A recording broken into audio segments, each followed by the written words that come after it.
Halo, Halo, Ko Arvin. halo, selamat Halo, Ko. malam. Iya, sehat, Ko? Sehat, baik. Wah, lagi di rumah ya, Ko ya? Iya, lagi di rumah. Oke, iya, iya.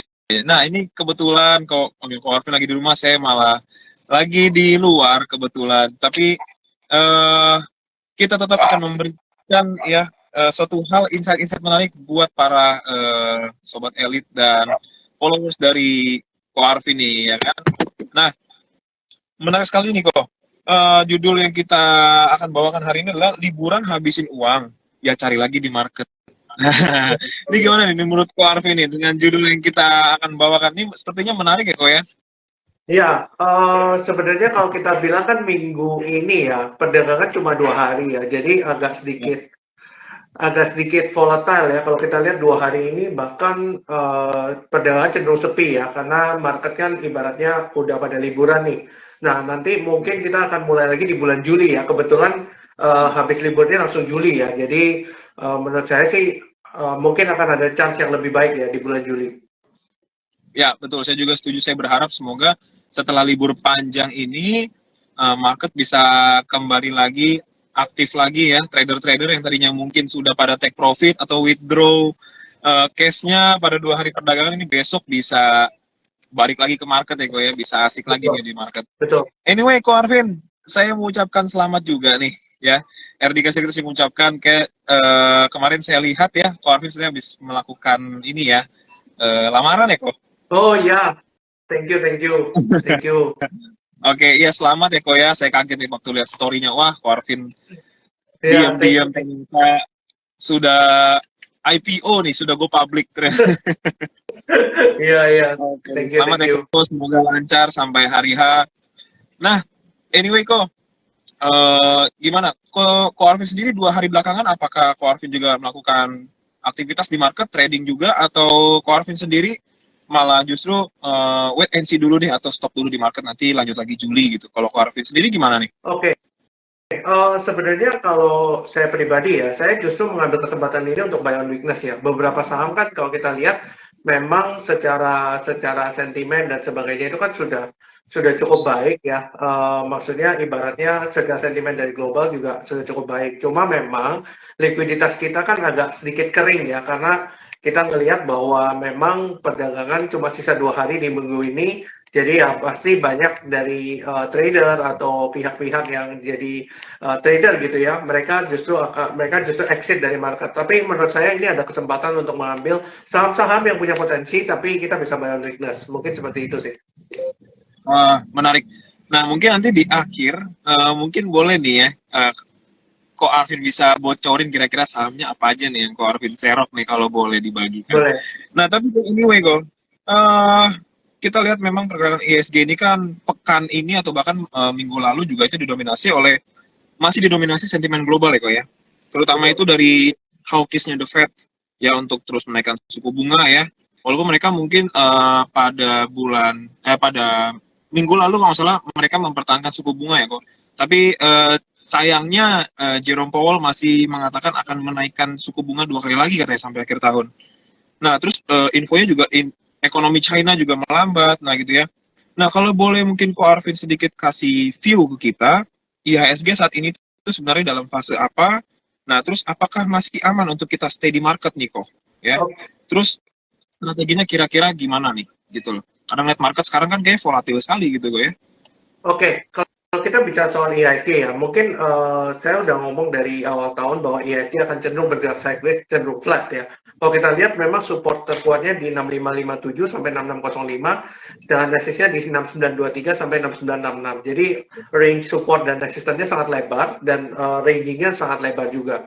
Jadi sebenarnya kalau kita lihat ya, memang katalis juga cenderung flat ya. Kalau kita lihat dari global, memang terakhir Jerome Powell menyatakan bahwa akan menaikkan suku bunga at least 1 sampai 2 kali lagi di tahun ini. Nah, jadi dia memang menjaga ekspektasi pasar ya. Dimana kalau kita lihat kan Dow Jones sama Nasdaq-nya sudah rally duluan sebelum beliau menyampaikan hold gitu ya terhadap suku Oh, bunganya. Nah, jadi otomatis beliau juga pasti akan memberikan ekspektasi bahwa oke, ini market itu bukan seperti yang kalian bayangkan gitu, karena kayaknya seems market itu sangat over optimis ya terhadap apa yang dilakukan oleh the Fed. Jadi mereka melakukan balancing out dengan cara itu, dengan cara supaya mereka bilang bahwa mereka akan menaikkan 1 sampai 2 kali lagi. Tapi yang kita harus sadarin adalah memang kalau kita cerita dari bank negara bank lain ya, contohnya seperti Bank of Canada, itu juga menaikkan suku bunga setelah mereka melakukan stop, ternyata inflasinya naik lagi, mereka akan menaikkan suku bunga lagi. Jadi memang kalau kita bilang statement dari Jerome Powell mengenai hold suku bunga itu sangat berdasar karena kita bilang 1 kali penahanan suku bunga itu tidak cukup untuk menjustifikasi bahwa kenaikan suku bunga yang terjadi itu sudah berakhir gitu ya. Nah, itu masalah pertama. Lalu mengenai ekonomi China memang mengalami perlambatan ya. Kalau kita lihat perlambatannya itu justru dari ekonomi global. Jadi seperti Eropa, Amerika gitu ya, demand terhadap barang-barang China juga mulai berkurang karena ibaratnya mereka ekonominya juga lagi susah gitu ya, lagi berantakan gitu. Jadi kalau saya bilang itu ada salah satu faktor ya. Terlepas dari kalau kita lihat ekonomi China, itu kan ibaratnya data ekonominya gampang sekali untuk dimanipulasi ya, karena mereka itu centralized ya. Jadi mereka kan negaranya ibaratnya semua badan negaranya itu dikontrol oleh pemerintah. Nah, jadi kita nggak pernah tahu nih data ekonominya ini yang terjadi beneran real atau ini dibuat-buat nih secara data ekonominya. Dan ini kita melihat kok setiap kali ketika misalnya analis menyampaikan bahwa oke, ekonomi China itu akan bergerak kontraksi misalnya contohnya, tapi keluarnya ternyata bagus banget gitu. Nah, nanti ketika nanti bullish banget gitu ya, bagus banget ternyata kontraksi. Jadi memang ini tuh ada semacam sedikit, kalau saya bilang ada sedikit manipulasi juga. Jadi ini juga mungkin juga pemerintah China juga memberikan ekspektasi ke pasar bahwa don't over too bullish to China juga gitu loh. Mungkin seperti itu juga signal yang mau dikasih. Oke. Jadi ini menarik ya mengenai laporan yang mungkin dikeluarkan mengenai data ekonomi China ini menarik. Justru saya baru tahu ternyata karena memang sentralisasinya di pemerintah, jadi ada hal-hal seperti itu bisa terjadi gitu ya. Betul, Ekonominya yang tadinya mungkin dibilang bagus ternyata buruk, dibilang buruk ternyata bagus gitu ya. Tapi mungkin dari kedua negara yang besar ini mungkin memberikan kita bahwa jangan terlalu berekspektasi tinggi ya kalau dengan ekonomi sekarang ya, gitu betul. ya. Oke, oke. Nah, untuk IHSG sendiri gini kira-kira menurut Corvin bagaimana fasenya dan kita kira-kira kita di marketnya harus seperti apa nih Oke, sebagai kalau oke, kalau kita lihat di IHSG sendiri, IHSG bergerak sideways ya. Dan kalau kita lihat asing itu masuk keluar ya. Kalau kita lihat belakangan ini di stock market ya. Iya. Jadi misalnya masuk terus keluar, masuk terus keluar. Nah, sebenarnya kalau kita lihat secara makroekonomi kita, Indonesia itu nggak ada masalah sebenarnya ya. Kalau kita bilang secara makroekonomi sebenarnya nggak ada masalah. Cuma memang saya mungkin sempat bagi di story gitu ya. Tapi memang pertumbuhan ekonomi kita itu tidak rata. Kalau teman-teman mungkin sering datang ke supermarket yang very high end atau Ya. mungkin yang segmennya middle high, itu sangat ramai teman-teman. Misalnya kayak mall yang high end itu ramai sekali. Tapi kalau kita lihat di middle low-nya itu kayak susah banget gitu untuk orang-orang ini mendapatkan omset atau seperti apa. Dan itu sudah saya alami sendiri dan saya survei ke lapangan sendiri. Jadi memang udah tahu, oh ternyata ini benar-benar recovery-nya bukan ibaratnya V-shape gini ya, tapi K-shape. Jadi kalau kita lihat tuh satu ke atas, satunya flat atau cenderung ke bawah. Nah, Oke. jadi memang recovery kita ini sangat tidak rata gitu. Makanya kenapa kalau kita lihat sebenarnya kalau pertumbuhan ekonomi Indonesia ini sebenarnya oke, tapi tidak rata antara satu klaster dengan klaster lainnya. Nah, itulah yang menyebabkan beberapa saham itu juga flow-nya lagi kering juga. Contohnya misalnya ada beberapa saham itu ya memang flow-nya lagi kering, jadi gampang sekali turun. Dan market maker juga tidak menahan juga gitu, karena ya mereka mikir mau liburan dan sebagainya. Karena terus terang di tahun ini kita mengalami banyak sekali libur ya, terutama Betul. hari cuti nasional dan sebagainya yang ditambah gitu ya, terutama hari raya keagamaan. Nah, itu sering sekali ditambah gitu ya sama pemerintah. Nah, itulah yang menyebabkan bursa kita itu jadi sedikit lesu. Nah, itu satu. Yang kedua, kenapa yang menyebabkan bursa kita itu cukup cukup ibaratnya cukup lesu ya di tahun ini, itu penyebabnya adalah satu hal. Penyebabnya adalah obligasi negara kita itu relatifly memberikan imbal hasil yang masih tinggi gitu ya. Contoh kita ibaratkan seperti ini. Contoh kita masuk di obligasi negara, misalnya bisa memberikan kita kupon 6%, 6-7% gitu ya. Sebagai investor asing akan berpikir, daripada saya masuk ke equity sekarang dengan uncertainty yang ada, dengan The Fed yang mungkin naikin suku bunga, lalu politik Indonesia yang belum jelas gitu ya, capres dan cawapresnya. Nah, ini kan pasti ada pertimbangan dari mereka gitu ya. Nah, mending mereka masukin di instrumen investasi yang mereka nggak usah mikir. Mereka masuk di bonds yang pasti 7% dan menjelang kenaikan suku bunga, karena itu kan bonds kan berlawanan dengan suku bunga ya. Jadi kalau suku bunga naik, obligasi terkoreksi. Nah, karena suku bunga Indonesia itu sudah di peak gitu ya, dan berapa kali ditahan oleh BI, menyebabkan investor asing bilang, ya sudah saya masuk di bond saja, nanti juga akan naik, ada capital gain-nya plus ada kuponnya. Gitu. Nah, kapan equity mungkin akan lebih baik? Equity akan lebih baik ketika bonds-nya ini sudah mahal. Secara yield sudah rendah, imbal hasil sudah tidak terlalu tinggi, nah mereka baru lari ke equity. Menurut saya seperti itu skenario-nya. Oke, jadi investor untuk saat ini masih mempertimbangkan gitu ya, mana yang lebih istilahnya memberikan profit buat saya, tapi di sisi lain juga memberikan keamanan buat saya gitu. Jadi mereka akhirnya lebih memilih untuk SBN ya, kok ya, surat berharga negara. Oke, ini benar sekali. Dan berarti bisa dikatakan wajar lah ya, dan saya rasa mungkin akan ada momennya nanti untuk equity yang lebih beresiko, aset beresiko ini bisa akan kembali normal lagi kok ya, ketika memang momennya sudah kembali lagi nanti. Oke, baik. Nah, anyway, berarti selanjutnya ya kok ya, setelah liburan ini nih, kira-kira market akan kembali dibuka kan tepat memasuki semester 2 juga nih, pertengahan tahun di 2023.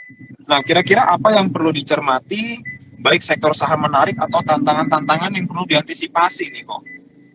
Oke, sebenarnya kembali lagi, istilahnya sekarang itu market lagi melihat, satu matanya itu lagi di The Fed, itu satu. Yang kedua, matanya itu lagi di kira-kira ketika The Fed menaikkan bunga, apa implikasinya ke depan? Karena kita ngelihat ini kan The Fed ibaratnya menahan suku bunga nih.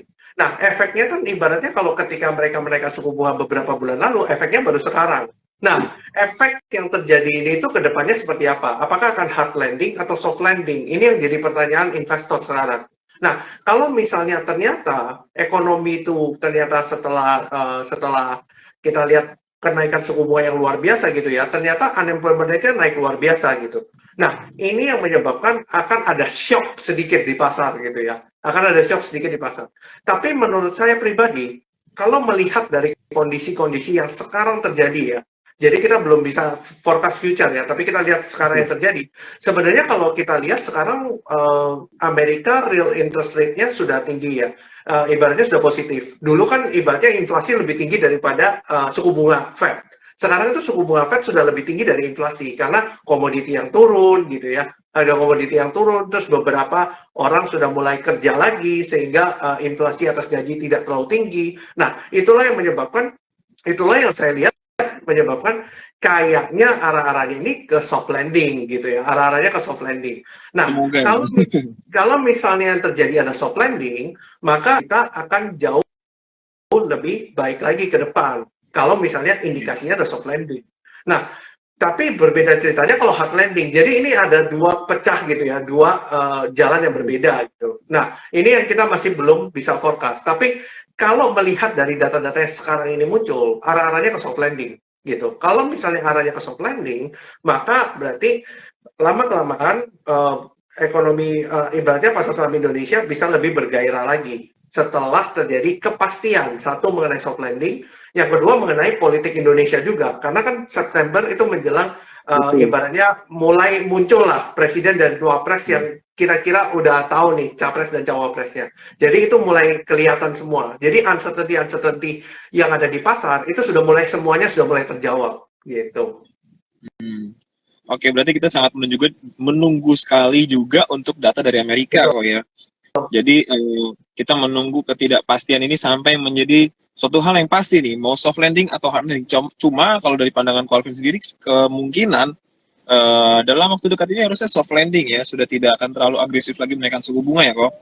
Karena memang Betul. suku bunganya sepertinya sudah sangat tinggi sekali gitu, di angka 5% lebih gitu ya. Hmm. Dan sepertinya kalau mau dinaikkan terus, mau sampai kapan, sampai berapa nih gitu, bisa Hmm. chaos mungkin ya kok ya. Betul. Oke. Semoga sesuai dengan harapan market nih, sesuai dengan harapan kita bersama. Betul. Nah, melihat keadaan yang sekarang gitu ya, mungkin banyak sekali trader-trader juga mengalami kesulitan gitu di market. Nah, cuman kita mau tahu nih, kalau dari Ko Arfi sendiri, style tradingnya Ko Arfi ini itu pada saat market seperti ini, style tradingnya seperti apa kok? Yang Ko Arfi lakukan? Apakah swing trading atau mungkin daily trade atau wait and see dulu gitu? Kalau tadi kan Ko Arvin sempat bilang malah serok bawah gitu Hmm. ya, kak ya. Nah, Ya. kira-kira Arvin sendiri bagaimana? Swing trade kah? Daily trade? Atau bagaimana? Oke. Kalau saya pribadi lebih ke arah swing ya, karena saya memang nature-nya memang lebih banyak swing. Tapi memang kadang bisa scalping kalau misalnya marketnya agak rame gitu ya. Kan agak Hmm. susah gitu ya. Kalau kita lihat beberapa hari terakhir gitu ya, kita lihat kalau mau scalping tuh lagi susah-susahnya nih untuk scalping gitu ya. Mau cari saham yang rame, nanti akhir-akhir dibanting gitu ya. Kebanyakan begitu. Nah, jadi biasanya yang saya lakukan adalah saya ngelihat saham-saham yang punya potensi itu apa, kira-kira dia teknikalnya masih oke, fundamentalnya ke depan masih cukup baik, saya akan masuk cicil bertahap gitu. Karena saya tahu besok kemungkinan bisa lebih turun lagi. Dan itu kesempatan saya untuk ngambil lagi. Jadi sekarang posisi saya adalah saya cicil bertahap di support-support penting. Nah nanti ketika marketnya balik, nah itu saya baru sell on strength gitu. Biasanya begitu. Atau saya biasanya main di, misalnya kalau ada resistnya segini gitu ya, majornya segini, saya ngambil resist minornya untuk taking profitnya gitu. Jadi nggak Oke. nggak ngambil resist majornya, tapi resist minornya saya sudah ambil karena saya tahu pasti akan koreksi lagi gitu. Jadi kemungkinan besar akan koreksi lagi. Gitu sih. Oke. Menarik. Jadi tidak terlalu high expectation ya kok ya. Jadi lebih menurunkan ekspektasi ya kalau take profit ya. Nah, ini menarik kenapa? Karena pertanyaan selanjutnya kita akan membahas mengenai gimana sebetulnya cara kita stop loss. Terlebih sebenarnya cara dari Corvin nih yang mungkin Corvin bisa bagikan. Cara take profit, cara entry saham, cara stop loss-nya. Maksud saya bagaimana nih kalau Corvin sendiri membuat strateginya? Bahkan kalau boleh dijelaskan juga dong cara screeningnya kira-kira gimana sih ngeliat saham yang kira-kira dari 800 saham gitu ya, apa yang menarik mungkin bisa kita beli di support, nanti kita bisa sell on strength gitu ya. Nah, kalau Ko Alvin sendiri gimana sih cara screeningnya dan menentukan strategi take profitnya itu gimana kok? Boleh mungkin dibagikan nih ke Oke. teman-teman. Oke, kalau kita bilang cara screeningnya, sebenarnya cara screening kan ada banyak ya. Kalau saya pribadi, kalau untuk swing, saya selalu melihat dari makroekonominya dulu, baru saya terjun ke emitennya. Yang saya lakukan adalah saya selalu melihat kira-kira makroekonominya ini arahnya kemana dan data-data ekonomi apa yang bisa mendukung tesis saya gitu ya. Tesis saya dalam menyampaikan harga saham ini bisa ke segini loh. Jadi kan misalnya gini, contoh kita tahu nih valuasi sebuah saham. Oke, misalnya contoh saham A gitu, valuasinya sekian. Tapi yang kita harus tahu adalah sentimennya itu apa yang bisa ngedrive dia sampai sana. Nah, itu yang Betul. kebanyakan orang yang tidak ngelihat di situ. Itu satu. Yang kedua, saya ngelihat dari teknikalnya. Saya ngelihat dari teknikalnya, oke, chartnya masih bikin higher high, higher low. Berarti kan secara ini uptrend. Karena saya punya prinsip gini, saya punya prinsip, saham yang bagus, kalau kita entry-nya salah, tetap aja salah. Gitu. Kenapa? Karena kalau kita misalnya beli di atas nih, terus habis itu dia turun, ternyata memang secara trend downtrend gitu ya. Nanti kita juga ujung-ujungnya cut loss di bawah. Padahal itu the bottom sebelum naik gitu. Nah, itulah kenapa saya nggak pernah takut ketinggalan. Yang saya lakukan adalah saya ngelihat teknikalnya juga, nggak murni fundamental juga gitu. Jadi saya ngelihat teknikalnya, lalu saya lihat apakah benar flow-nya memang ke sektor-sektor ini gitu. Caranya adalah saya ngelihat, biasanya saya ngelihat ada akumulasi distribusi nggak di sektor yang sama. Contoh, kita ngomong consumer goods ada berbagai macam, Unilever, gudang garam gitu ya. Nah, Iya. apakah semua itu larinya ke sana flow-nya? Nah, itu yang saya lihat. Nah, setelah itu saya justifikasi, apakah apa yang bisa membuat harga saham ini naik gitu? Apakah karena keuangannya, atau karena kepentingannya, atau karena sentimennya? Nah, ini yang kita lihat tiga ini. Nah, habis itu kalau tadi ditanya gimana cara taking profit atau stop loss, biasanya yang saya lakukan adalah seperti ini. Kalau taking profit, yang saya lakukan adalah ketika di minor resist, misalnya during intraday ya, kita nggak ngomong close market ya. Jadi ketika intraday terjadi, ternyata target TP kita udah kena nih. Yang saya lakukan apa? Saya lakukan saya TP separuh, gitu. Oke. Nanti saya lihat lagi ketika closing, apakah dia turun di bawah minor resist yang saya tandain. Kalau dia turun dengan candle yang cukup jelek gitu ya secara teknikal, saya buang semua di akhir gitu. Jadi setidaknya saya sudah dapat profit yang di atas sama profit yang di bawah, nanti di average kan di tengah-tengah gitu, kurang lebih seperti itu. Kalau stop loss ini yang agak tricky menurut saya, karena banyak orang yang cukup bingung gitu ya, ini kira-kira harus stop loss atau gimana. Jadi gini, ketika sebuah saham turun gitu ya, sebuah saham turun, itu ada ibaratnya dua skenario terjadi. Yang satu, itu bidnya memang dicabut. Jadi tidak ada guyuran, bidnya dicabut, terus diguyur sama retail. Waduh, Itu satu. bahaya ini. Iya, iya. Yang kedua, itu adalah diguyur, benar-benar diguyur habis. Nah, cara tahunya gimana dua ini? Cara tahunya adalah dari volume. Kalau misalnya dia dicabut gitu ya, dan diguyur retail, berarti volumenya harusnya kecil. Karena yang guyur retail, bukan big player atau bukan orang-orang yang memang sudah akumulasi sebelumnya. Tapi kalau misalnya guyurannya besar, terlihat dari volumenya besar. Gitu. Kalau dia terlihat dari volumenya segitu besar, berarti kan yang guyur bukan retail loh. Nah, itu berarti kita harus kabur gitu. Biasanya saya nentuin dari yang agak tricky itu gini. Kadang ada saham yang sangat volatile, ada saham yang tidak volatile. Contohnya, saham yang tidak volatile itu adalah saham blue chip misalnya. Contoh BCA, BRI itu kan tidak volatile gitu ya. Jadi saya bisa stop loss ketika closing gitu ya. Tapi kalau misalnya saham volatile, contoh yang third liner misalnya, dia naik turun luar biasa gitu ya pergerakannya. Yang saya lakukan adalah sama seperti take profit tadi. Ketika dia turun di bawah level stop loss saya di intraday, saya buang separuh dulu. Kalau ngelihat volumenya sangat besar. Misalnya contoh volume kemarin segini, volume yang besoknya tuh segini gede, sudah separuh gitu ya. Belum setengah hari perdagangan, itu saya sudah harus cabut dulu. Karena saya tahu di akhir sesi pasti bisa lebih tinggi. Gitu. Jangan-jangan ini big player nih yang buang gitu. Jadi kayak gitu sih cara saya. Oh, menarik. Iya, apalagi semenjak ARB 15% ini diberlakukan, gue ya. Nah, memang mungkin ARB 15% ini kan sudah dari dulu, cuman memang setelah saat COVID itu dihilangkan lah gitu ya. Dan sekarang sudah normalisasi lagi ke 15%. Dan saya sempat kaget untuk beberapa saham yang mungkin saya pun mengalaminya gitu. Ketika ada salah satu saham yang selama ini mungkin pergerakannya tidak terlalu volatile dan sebetulnya terlihatnya masih bagus gitu, masih uptrend, tidak ada berita buruk gitu ya. Ya, tapi tiba-tiba dalam satu hari dibanting kok. Bahkan bisa hampir menyentuh 15%. Habis itu keesokannya kok kenaikannya itu bisa signifikan. Jadi makanya hal-hal seperti ini yang mungkin kita harus beradaptasi lagi sepertinya gitu loh. Turunnya dalam, atau besok naik lagi balik ke harga awal. Nah, ini kan kita jadi kayak, waduh, ini strateginya harus diatur lagi nih. Nah, itu kalau Ko Arvin menghadapi hal seperti itu gimana? Okay. Jadi memang sudah harus disiplin cut loss ya, Ko ya? Atau gimana, Ko? Betul. Oke. Karena gini, sebenarnya kalau kita bicara dari sisi market point of view, kita harus mikirnya begini. Karena IHSG-nya lesu ya. Kalau kita lihat kan secara transaksi kan lesu gitu ya. Volumenya juga kecil, turnover-nya juga kecil. Kita harus mikir dari market maker point of view. Contoh misalnya begini. Ketika harga saham itu turun gitu ya, dan mereka pasti mikir ketika IHSG-nya merah, pasti psikologi dari pemain di pasar, trader di pasar adalah jualan. Itu udah pasti gitu ya. Pasti jualan mindsetnya. Nah, kalau sebagai market maker, mereka juga percuma untuk menaikkan harga barangnya lagi kan gitu. Karena percuma, nanti akan diguyur juga kan. Daripada gitu ya sudah, saya nggak usah main dulu gitu. Jadi nggak usah main dulu, jadi ARB kan, karena retail lah buang-buangin. Nanti ketika harganya sudah di bawah, baru mereka ngambil lagi di bawah. Jadi memang trikinya itu di situ. Nah, makanya kenapa yang saya lakukan adalah, kalau misalnya kadang saham itu memang volatile sekali dan volumenya mungkin kecil, tapi turunnya dalam, yang saya lakukan saya cut disiplin. Harus disiplin, karena kalau enggak nanti, kita kan nggak pernah tahu kan, kira-kira nanti buyback-nya di berapa mereka. Kita nggak pernah tahu. Gitu. Jadi lebih baik disiplin, nanti cari entry point lagi berikutnya. Gitu sih kalau saya. Jadi sekarang yang saya lakukan adalah saya tidak mikir profitnya. Ini yang banyak orang salah nih. Saya nggak pernah mikir profitnya. Yang saya pikir tuh resikonya seberapa. Gitu. Kalau semakin saya beli dekat dengan stop loss saya, berarti kan semakin resikonya semakin kecil. Gitu.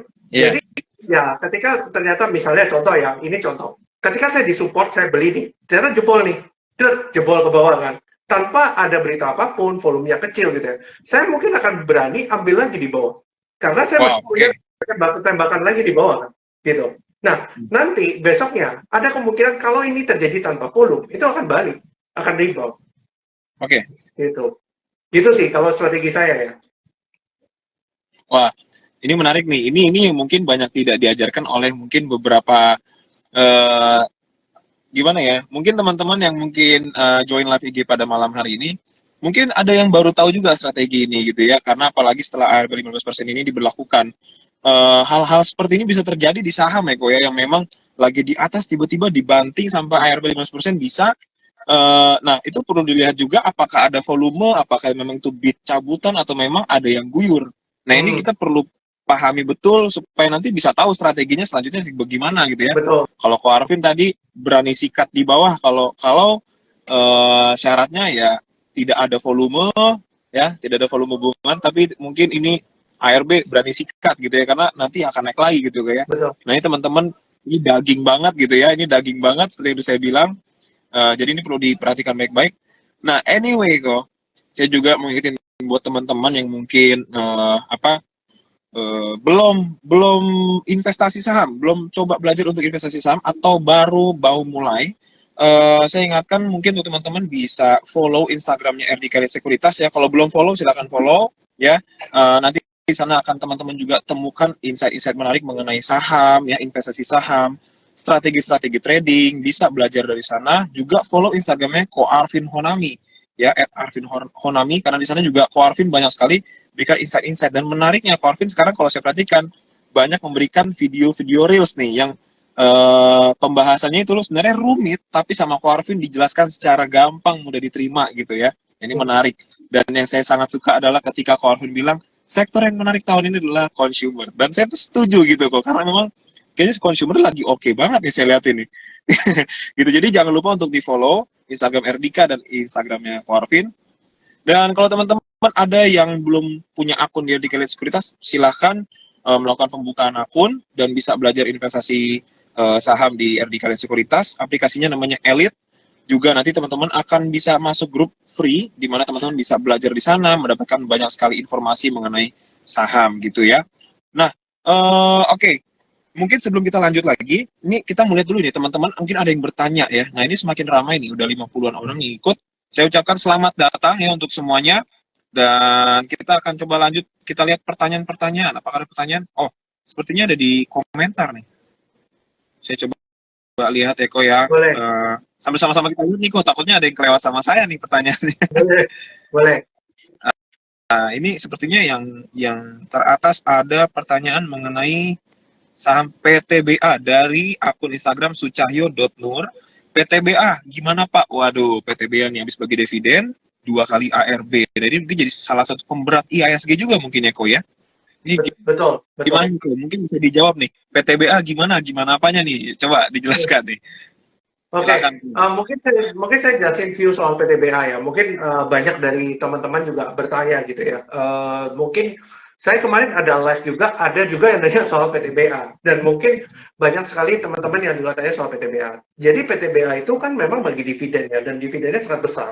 Itu dividen itu di sekitar Rp1.040 kalau nggak salah ya, kurang lebih di sekitar itu. Nah, kalau kita lihat dividen sebesar itu gitu ya, dengan harga saham gitu ya, waktu itu ketika announce itu di 3.600, berarti dividennya itu di sekitar 30 sekian persen ya, lebih dari 30%. Berarti kita bisa expect sebenarnya penurunan yang terjadi di sekarang itu sangat wajar karena dividennya itu 30% lebih ya, lebih dari 30%. Jadi kemungkinan mungkin nanti awal Juli baru buka nih PTBA, karena saya sudah bilang bahwa minimal ARB-nya 2 kali. Minimal. Karena 15 kali 2. Plus nanti ya. PTBA ARB 2 kali. Ya, ARB 2 kali. 2 kali 15 plus sekian persen. Merahnya. Ya, karena itu sudah bisa diekspektasikan gitu ya. Jadi sebenarnya ya cara strategi untuk main dividend play adalah beli beberapa bulan sebelum RUPS. Itu yang benar gitu.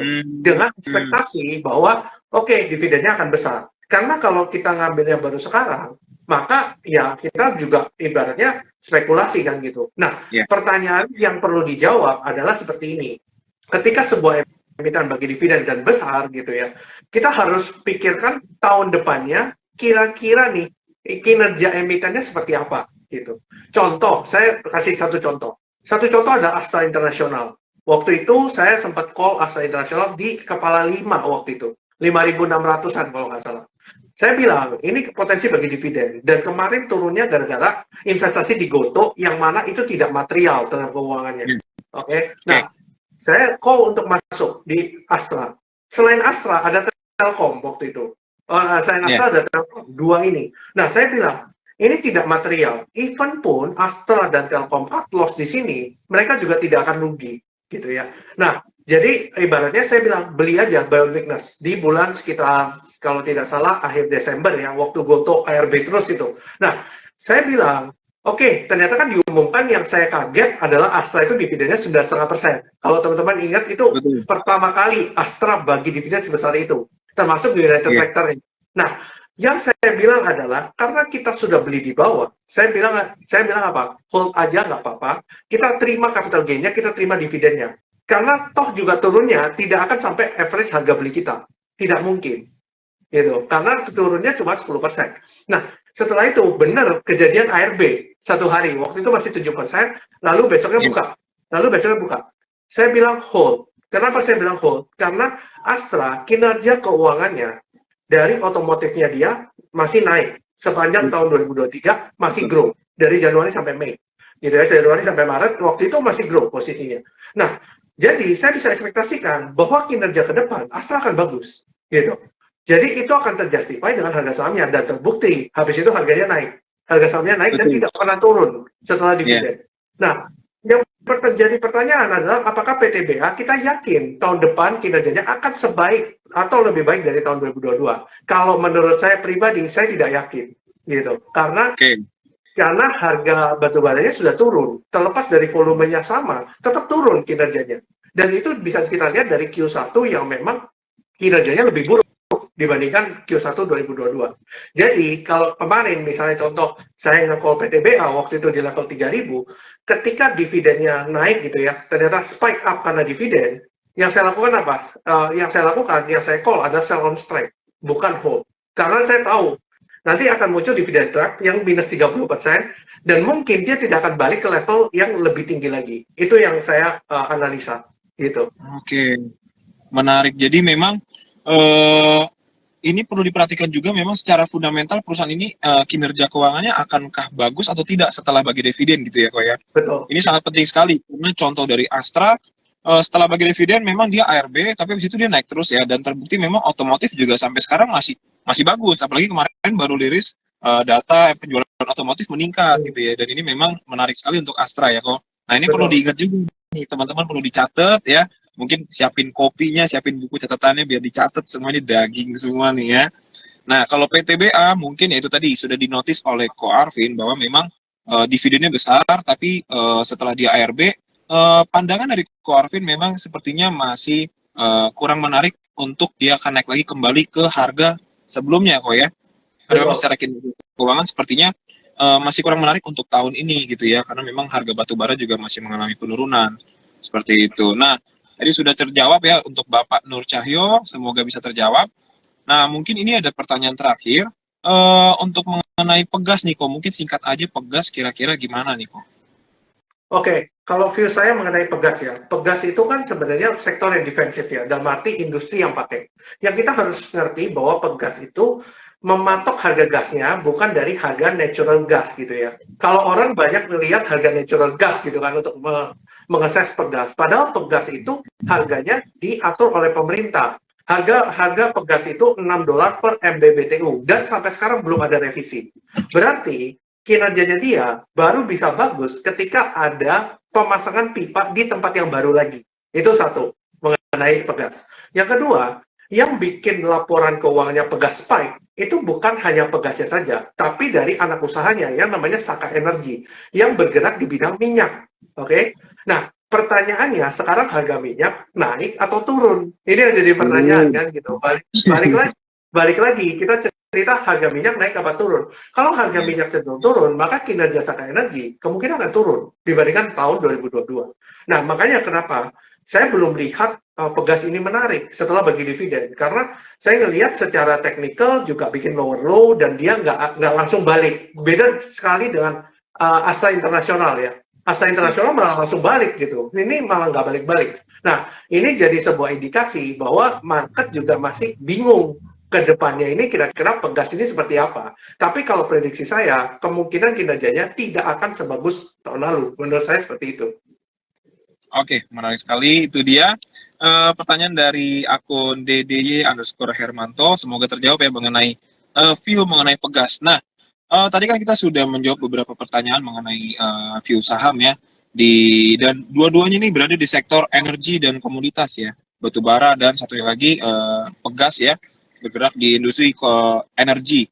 Nah, di pertanyaan terakhir ya dari saya, kira-kira nih kok, untuk sampai akhir tahun ini kira-kira saham primadona atau sektor primadona untuk sampai akhir tahun ini bisa dong di-share lagi kira-kira apa aja dan mungkin adakah saham-saham yang bisa kita watch sampai akhir tahun gitu. Untuk menutup mungkin live Instagram kita pada malam hari ini jawaban yang sangat mungkin spesial dan ditunggu-tunggu oleh semua audiens dan saya pribadi gitu ya, karena abis liburan ini saya mau fight lagi untuk cari cuan di saham abis liburan. Oke. Boleh dong kok di-share sedikit kira-kira apa nih?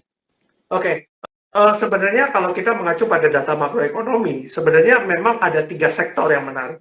Satu adalah properti yang saya sudah ngomong dari awal tahun kemarin, saya bilang bahwa properti akan tetap menarik di tahun ini, karena memang kalau kita bilang properti kan minggu ini, kalau nggak salah minggu ini sama minggu lalu, itu koreksinya dalam nih, oke? Koreksinya cukup dalam nih.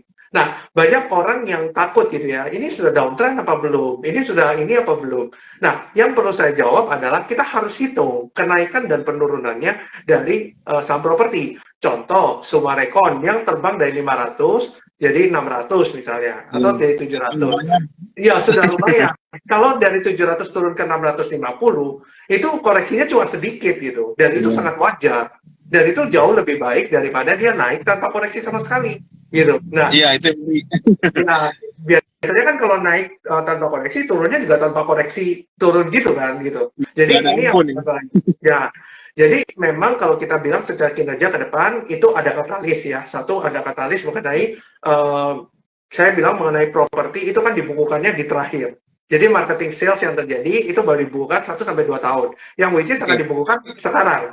Dan properti yang akan menarik yang akan menurut saya punya potensi itu adalah properti yang segmennya mid high, karena kembali lagi dengan tesis K recovery. Jadi K recovery. Jadi yang mid high itu akan kembali mid high itu akan konsumsi rumah sangat banyak. Terlepas dari suku bunga yang tinggi, karena ini sudah pernah terjadi sebelumnya. Jadi suku bunga naik tinggi waktu itu, kinerja emiten properti malah all time high. Otomotif juga all time high. Ini sudah pernah terjadi beberapa tahun yang lalu karena spillover komoditas. Nah, ini akan terulang lagi. Gitu. Nah, kalau kita lihat sektor lainnya adalah sektor otomotif ya. Kita lihat Astra, lalu pendukungnya, contohnya Auto, DRMA. Ini masih cukup menarik untuk kita lihat. Tapi kita harus perhatikan ya, untuk Auto dan DRMA sendiri, secara valuasi kita harus hitung. Karena dia sudah naik banyak nih. Kalau dari bottom sudah naik banyak. Nah, apakah ini Auto dan DRMA, ini kan bergantung pada penjualan mobil. Karena mereka supply OEM, Original Equipment Manufacturer. Jadi ibaratnya kalau Astra jual mobil, manufacture mobil, spare part-nya itu dari Auto. Jadi ini tidak terlepas nih, Auto sama Astra misalnya. Nah, kalau Astra penjual mobilnya drop, berarti produksi juga akan drop. Gitu. Nah, jadi kalau kita lihat ya berarti ini masih bergantung ya. Tapi kita harus perhatikan valuasinya seberapa mahal, karena naiknya sudah banyak. Yang ketiga adalah consumer. Consumer terkait dengan harga komoditi yang sudah turun, lalu ini ada sentimen pemilu gitu ya. Pemilu kan ibarat bagi sembako nih identiknya. Nah, ini akan meningkatkan revenue dari perusahaan consumer. Dan selain itu kan komoditas kan turun. Tapi kan harga sudah di-adjust tahun lalu. Harga sudah mulai di-adjust tahun lalu. Misalnya Indomie naik dari sekian ke sekian. Memang naiknya itu nggak setinggi harga komoditasnya. Tapi dengan harga komoditas turun, mereka juga tidak akan turunin harga Indominya. Mungkin seperti itu kurang lebihnya. Kalau teman-teman ngerti gitu ya. Itu yang kedua. Yang ketiga, itu adalah terkait dengan sektor yang agak sedikit spekulasi. Itu ada teknologi. Karena teknologi Iya, karena teknologi ini sudah terkoreksi. Tahun lalu itu terkoreksinya saya punya datanya itu di 60%. Indeks ya, teknologi 60%. Itu banyak sekali. Itu banyak sekali. Nah, kalau kita lihat sektor teknologi gitu ya, maka sebenarnya tergantung dari The Fed. Nah, seberapa yakin nih kira The Fed ini akan menahan suku bunga lebih panjang atau menaikkan suku bunga lebih banyak? Kalau saya lihat, untuk menaikkan suku bunga sangat signifikan seperti tahun lalu, menurut saya kurang, mungkin tidak akan terjadi. Tapi kalau naikin pelan-pelan sedikit-sedikit mungkin, tapi tidak akan rapid kayak tahun lalu. Karena US punya real interest rate sudah positif sekarang. Jadi kalau mereka mau naikin suku bunga lagi, itu akan menggerus mereka punya consumer confidence juga gitu. Nah, jadi saya punya tesis sedikit, kalau kita lihat sekarang ya, teknikalnya beberapa saham teknologi, bank digital, seperti Arto, itu sudah bagus banget sekarang. Goto, ya kan, sudah bikin higher high, higher low. MTech juga sama, mulai bikin higher high, higher low. Jadi menurut saya, teknologi ini masih early, gitu. Masih early. Jadi kalau teman-teman mau masuk di saham teknologi, bukan tahun 2022, ya sekarang saatnya. Bukan tahun kemarin. Oke. Gitu. Nah, udah ya kok, nggak ada lagi nih kok. Nah, jadi otomotif properti, teknologi, sama consumer. 3 ini. Oke, teman-teman, catat baik-baik. Ada properti, yang pertama, biasanya yang pertama nih yang paling penting nih.